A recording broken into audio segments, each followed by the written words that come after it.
എല്ലാവർക്കും പുതിയ വീഡിയോയിലേക്ക് സ്വാഗതം. OTT-ൽ ഇറങ്ങിയിട്ടുള്ള 2 സിനിമകളെ ചെറിയൊരു ഒപ്പീനിയൻ പറയാൻ വേണ്ടി വന്നതാണ്. ഞാൻ മുമ്പുള്ള വീഡിയോയിലൊക്കെ പറഞ്ഞു അതിൻ്റെ ഒരു വലിയ രീതിയിലുള്ളൊരു റിവ്യൂ പറയാനൊന്നും ഞാനാളല്ല, എനിക്കറിയില്ല റിവ്യൂ പറയാൻ.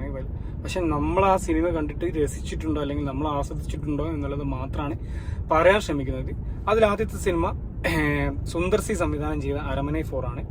ഇത് ഡയറക്റ്റ് ചെയ്തിരിക്കുന്നത് സുന്ദർ സി ആണ്. എഴുതിയിരിക്കുന്നത് Sundar C, Venkat Raghavan, SB Ramdas.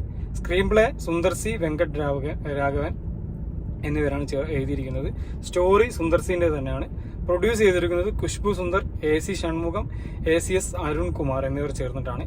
അഭിനയിച്ചിരിക്കുന്നത് Sundar C, Tamannaah Bhatia, Rashi Khanna, അതേപോലെ മൊട്ട രാജേന്ദ്രൻ,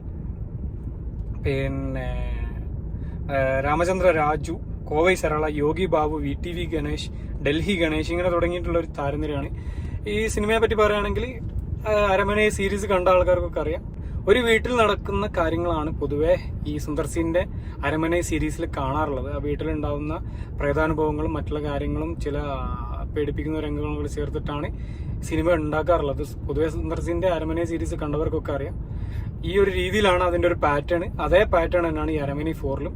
ഒരു വീട്ടിൽ നടക്കുന്ന ചില സംഭവങ്ങളും ദുർമരണങ്ങളും അതിന്റെ പിന്നാലെ ഉണ്ടാവുന്ന കാര്യങ്ങളും അതിലൂടെ വരുന്ന കോമഡികളും ചെറിയ ചെറിയ ഹൊറർ സംഭവങ്ങളൊക്കെയാണ് ഈ സിനിമയിൽ പറയാൻ ശ്രമിച്ചത്. എൻ്റെ ഒരു അനുഭവം വെച്ച് നോക്കുകയാണെങ്കിൽ എന്താ പറയുക, ഒരു ബിലോ ആവറേജ് അല്ലെങ്കിൽ ജസ്റ്റ് ആവറേജ് എന്നുള്ളൊരു അനുഭവം മാത്രമാണ്. ഒരു വൺ ടൈം ആയിട്ട് കണ്ടിരിക്കുക. കണ്ടുമടുത്ത കുറേ കോമഡി സീനുകളും അതേപോലെ യോഗി ബാബു അടക്കമുള്ള, മുട്ടരാജേന്ദ്രൻ അടക്കമുള്ള, കോവൈ സരള അടക്കമുള്ള താരങ്ങളുടെ കണ്ടുമടുത്ത കോമഡികളും പിന്നെ അങ്ങിങ്ങായെന്ന് ഞാനതും പറയാൻ ആളല്ല, പക്ഷെ പല ട്രോളുകളിലൊക്കെ കണ്ടു.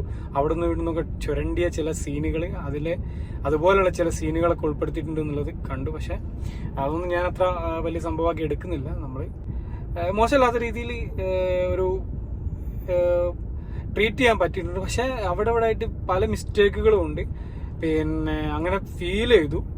എന്താ പറയാ, കാസ്റ്റിങ്ങിലൊക്കെ ചെറിയ പാളിച്ചകളൊക്കെ സംഭവിച്ചിട്ടുണ്ടോ എന്നൊക്കെ തോന്നി. പക്ഷെ ഈ ഇതിലൊക്കെ ചെറിയ കാസ്റ്റിംഗ് ആണ്. സുന്ദർ സി അല്ലെങ്കിൽ കുറഞ്ഞ താരങ്ങൾ കഴിഞ്ഞാൽ ബാക്കിയൊക്കെ പുതുമുഖങ്ങളും അത്ര അറിയപ്പെടാത്ത താരങ്ങളൊക്കെ തന്നെയാണ് യൂസ് ചെയ്തത്.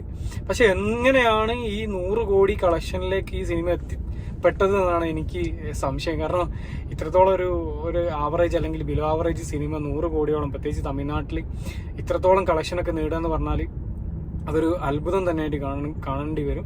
കാരണം ഈ അടുത്തിറങ്ങിയ പല മികച്ച സിനിമകളും, ഗരുഡൻ അടക്കമുള്ള പല മികച്ച സിനിമകളും കളക്ഷൻ നേടാൻ പാടുപെടുമ്പോൾ ഇതുപോലുള്ളൊരു ബിലോ ആവറേജ് സിനിമ അവിടെ വലിയൊരു വിജയമായി മാറുന്നു. എനിക്ക് തോന്നുന്നത് ഈ വർഷം തമിഴ് സിനിമയിൽ കാര്യപ്പെട്ട നല്ല സിനിമകളൊന്നും വന്നിട്ടില്ല.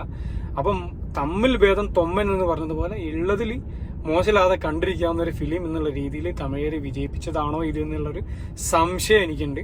ഇനിയിപ്പോൾ സിനിമയിലേക്ക് നമ്മൾ നോക്കുകയാണെങ്കിൽ ഈ പറഞ്ഞതുപോലെ കോവൈ സരളന്റെ ഒക്കെ അത്തരം സീനുകളൊക്കെ കാഞ്ചന സീരീസിലൊക്കെ കണ്ടുമടുത്തതാണ്. കാഞ്ചന സീരീസ് കണ്ടവർക്ക് അറിയാം അതിലെന്താണ് അവർ അഭിനയിച്ചു കൂട്ടിയത്, അതേപോലെയുള്ള അഭിനയ ശൈലിയാണ് ഇതിലും അവർ പുറത്തെടുത്തത്. അപ്പം മൊത്തത്തിൽ നോക്കുകയാണെങ്കിൽ ഞാൻ നേരത്തെ പറഞ്ഞു ഒരു കൃത്യമായിട്ടുള്ള രീതിയിൽ റിവ്യൂ പറയാനൊന്നും എനിക്കറിയില്ല. ഞാൻ മോശമില്ലാത്ത രീതിയിൽ ആസ്വദിച്ചു. ചുമ്മാ ഇരിക്കുമ്പോൾ ഒന്ന് വേണമെങ്കിൽ കാണാമെന്നുള്ള തോന്നലാണ് എനിക്കുള്ളത്. അതിന്റെ അപ്പുറത്തേക്ക് ഒരു മസ്റ്റ് വാച്ചബിൾ ആയിട്ടോ അല്ലെങ്കിൽ ഒരു വലിയ സംഭവമായിട്ടൊന്നും അരമനയിൽ തോന്നിയിട്ടില്ല. ഇപ്പൊ പേടിപ്പെടുത്തുന്ന സീനുകളായാലും കോമഡി സീനുകളായാലും ഒക്കെ ഒരു എന്താ പറയാ, കോമഡിക്ക് വേണ്ടി ചെയ്ത കോമഡികൾ അല്ലെങ്കിൽ അതുപോലെ ഹൊററിന് വേണ്ടി ചെയ്ത ഹൊറർ സീനുകൾ എന്നതിനപ്പുറത്തേക്കൊരു കൃത്യമായിട്ടുള്ള നമ്മുടെ മനസ്സിൽ തങ്ങി നിൽക്കുന്ന രീതിയിലൊന്നും ചെയ്തിട്ടില്ല. അപ്പം സമയമുള്ള ആൾക്കാർക്ക് വേണമെങ്കിൽ ഒന്നിരുന്ന് കാണാം എന്നതിനപ്പുറത്തേക്ക് ഒരു മസ്റ്റ് വാച്ചബിൾ അല്ല. അതാണ് അരമനൈ 4-ന്റെ ഒരവസ്ഥ. പിന്നെ അടുത്ത സിനിമ ഗുരുവായൂർ അമ്പലനടയിലാണ് മലയാളത്തിൽ ഇറങ്ങിയ പൃഥ്വിരാജും ബേസിൽ ജോസഫും പ്രധാന കഥാപാത്രങ്ങളായിട്ട് വന്നിട്ടുള്ള ഗുരുവായൂർ അമ്പലനടയിൽ. ഇത് സംവിധാനം ചെയ്തിരിക്കുന്നത് വിപിൻ ദാസ് ആണ്. അതേപോലെ എഴുതിയിരിക്കുന്നത് ദീപു പ്രദീപ്. പ്രൊഡ്യൂസ് ചെയ്തിരിക്കുന്നത് സുപ്രേമേനോൻ, മുകേഷ് ആർ മെഹ്ത, CR സാരഥി. അഭിനയിച്ചിരിക്കുന്നത് പൃഥ്വിരാജ്, നിഖില വിമൽ, ബേസിൽ ജോസഫ്, നശ്ര രാജൻ, ജഗദീഷ്, യോഗി ബാബു, ബൈജു സന്തോഷ്, രേഖ, സിജു സണ്ണി, അതേപോലെ സാഫ് ബോയ്, ജോയ്മോൻ ജ്യോതിർ, PP കുഞ്ഞികൃഷ്ണൻ, അഖിൽ കവലയൂർ, ഇർഷാദ്, രമേശ് കോട്ടയം, അശ്വിൻ വിജയൻ. അങ്ങനെ തുടങ്ങി ഒരു മോശമില്ലാത്തൊരു കാസ്റ്റിംഗ് ഉള്ളൊരു സിനിമയാണ്.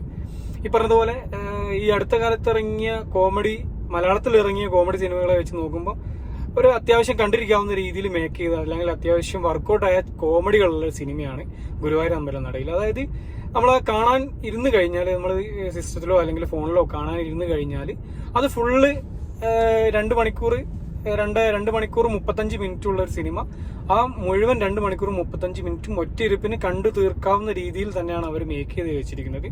ഒരു വലിയ രീതിയിലുള്ള മടുപ്പൊന്നുമില്ലാതെ സിനിമ അങ്ങനെ മുന്നോട്ട് പോകുന്നുണ്ട്.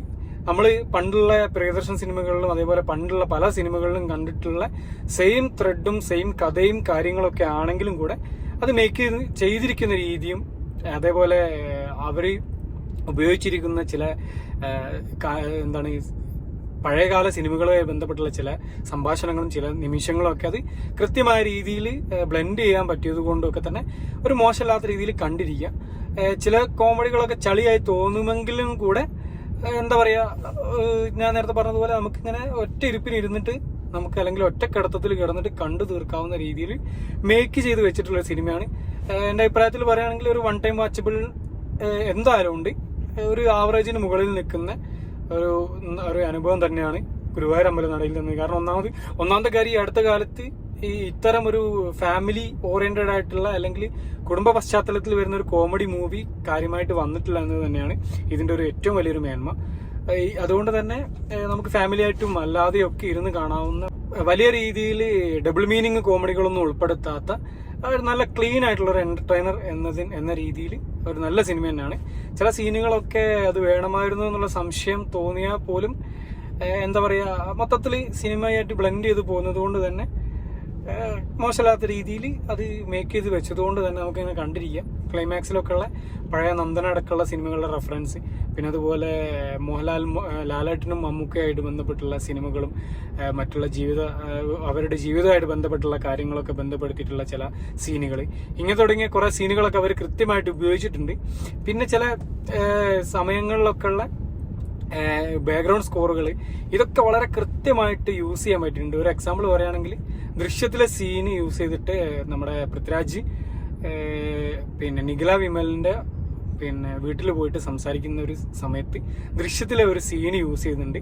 അതൊക്കെ യൂസ് ചെയ്തതൊക്കെ വളരെ വൃത്തിയായിട്ട് നല്ല രീതിയിൽ വേണ്ട സ്ഥലത്ത് വേണ്ട സമയത്ത് വേണ്ട രീതിയിൽ ചെയ്തിട്ടുണ്ട്. അങ്ങനെ തുടങ്ങിയിട്ട് നമുക്ക് നല്ല രീതിയിൽ ആസ്വദിക്കാവുന്ന രീതിയിൽ സീനുകളും ഡയലോഗുകളും കഥയും ഒക്കെ വർക്കൗട്ട് ആവുന്ന രീതിയിൽ തന്നെയാണ് ഈ സിനിമ മേക്ക് ചെയ്ത് വെച്ചിരിക്കുന്നത്.